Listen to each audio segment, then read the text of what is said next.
एक दूध वाला बेईमानी का सहारा लेकर बहुत अमीर बन गया।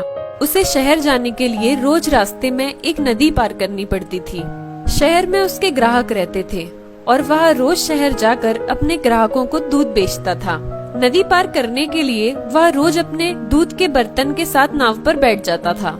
नदी पार करते हुए वह दूध के बर्तन का मुंह खोलकर दूध में पानी मिला लेता था।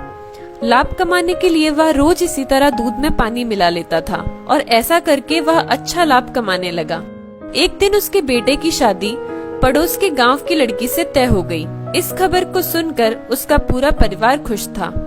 उसकी पत्नी ने उसे शहर जाकर बहू के लिए सोने के गहने बनवाने के लिए कहा। उसने घर पर रखे सारे पैसे लिए और शहर चला गया। शहर में भी उसे बहुत लोगों से पैसे लेने थे। पैसे इकट्ठा करके वह बेटे और बहू के लिए सुंदर कपड़े और शानदार सोने के गहने खरीदे। अपने घर जाते समय जब वह नदी पार कर रहा था तो नाव नदी में डूब गई। दूध वाला तैरना जानता था। वह तैरकर नदी के किनारे पहुंच गया, लेकिन उसके सभी कीमती कपड़े नदी की तेज धार में बह गए। चमकते सोने के गहने भी नदी में डूब गए। वह चाहकर भी उन्हें बचा न सका। दूध विक्रेता बहुत दुखी हो गया। उसी समय नदी में से एक आवाज सुनाई दी, मत रो, जो तुमने खोया है वह तुम्हारे ग्राहकों से अवैध रूप से कमाया हुआ लाभ ही है। तुम रोज अपने ग्राहकों के दूध में लाभ कमाने के लिए पानी मिलाया करते थे।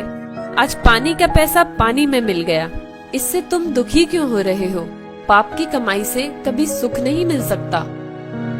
ऐसे ही एक कहानी हमें महाभारत से सुनने को मिलती है। भीष्म पितामह बाणों की सैया पर लेटे थे। पितामह भीष्म पांडवों को शिक्षा दे रहे। तभी उस समय द्रौपदी ने कहा, पितामह बुरा ना मानो तो एक बात आपसे पूछूं?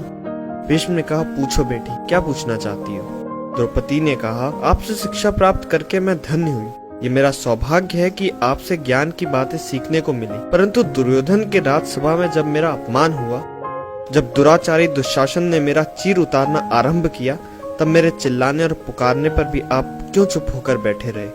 उस समय आपका ये पवित्र ज्ञान कहाँ गया था?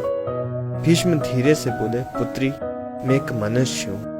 उस समय मैं दुर्योधन के पाप का अन्न खाता था। पाप और अत्याचार में कमाया हुआ अन्न, उस अन्न को खाने के कारण मैं विवश था और उसका मोल मैंने अर्जुन के बाणों से भये रक्त से चुकाया है। ये बाणों की सैया मेरे उसी पाप की सजा है। तो दोस्तों, पाप से कमाया हुआ पैसा हमें कभी सुख नहीं देता और पाप की कमाई का मोल हमें एक न एक दिन चुकाना पड़ता है। अगर ये कहानी आपको अच्छी लगी है तो दोस्तों के साथ शेयर करना ना भूलें और हमारे पेज को फॉलो करें।